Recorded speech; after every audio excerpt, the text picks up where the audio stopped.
What's going on, everybody? Jeff LightsyJr. here with the Black Boss channel. Thank you guys for the continued support. So things are not looking the best right now down in Houston with James Harden and the Houston Rockets. So as we all know, James Harden and Russell Westbrook both requested a trade, a couple months, over the last month or two from the Houston Rockets. Russell Westbrook's trade was granted. They got rid of Russell. They brought back John Wall and a first-round pick. So, it is what it is. I had a story about how both teams were losers in that deal, but you can go check that out later. And so now there's the issue with James Harden. So Harden obviously wanted to trade as well. Several reporters have come out and said Harden wanted to go team up with KD in Brooklyn. So when the Brooklyn deal wasn't made, KD tried to come out and say that, no, I never said I wanted James Harden. Yeah, right. Yeah, they tried to get KD in Brooklyn, and it looks like things have stalled as of now. And so James Harden is still a member of the Houston Rockets. Well, basketball practices started, guys. The Houston Rockets have held 2 team practices, and guess who wasn't there? Mr. James Harden. Allegedly, he was working out individually in Houston, but then there's videos surfacing all over the internet over the weekend that he was in Atlanta celebrating Lil Baby's birthday. Well, Lil Baby gave the man a Richard Mille and a big stack of money and a Prada bag and all this stuff, and that video was surfacing all over the internet. And so first head coach, who's a new head coach, Stephen Silas, came out and said, James is working out and, we're ready to see James back at practice, but he's handling his business. He got to go through the COVID-19 protocol. Because sidebar, according to the NBA, the agreement that the players and the Player Association came up with, you had to be in your designated city. Unless you were traded like Russ, you had to be in your designated city by November 28th.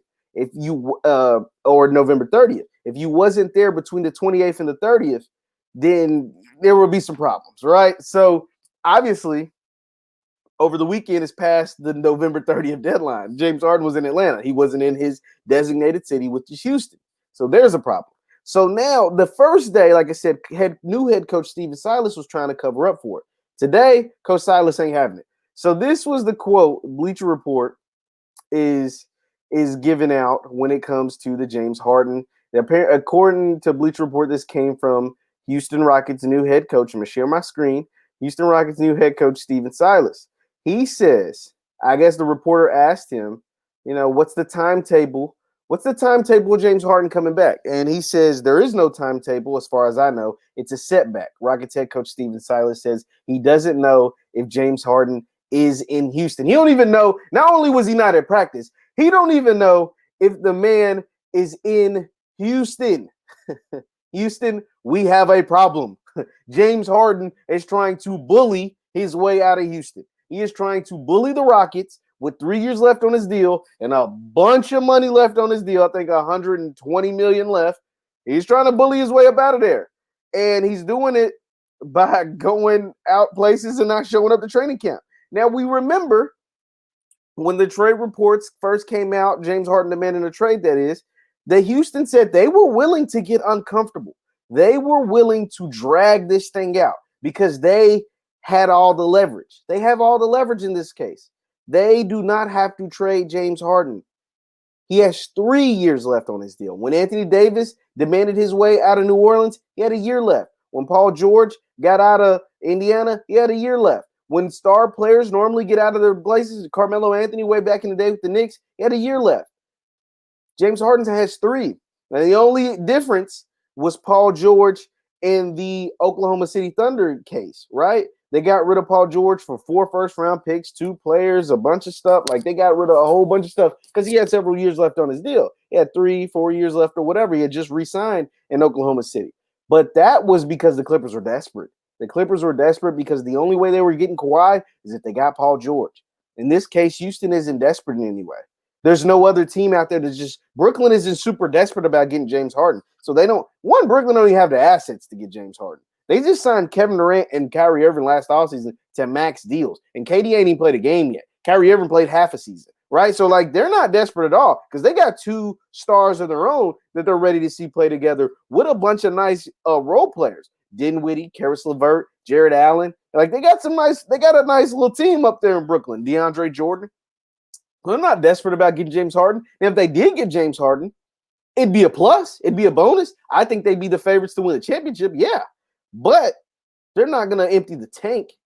because it's not like Kevin Durant's holding them hostage like Kawhi Leonard held the Clippers hostage, said, "Give me Paul George, I'm going to the Lakers." Kevin Durant's already there.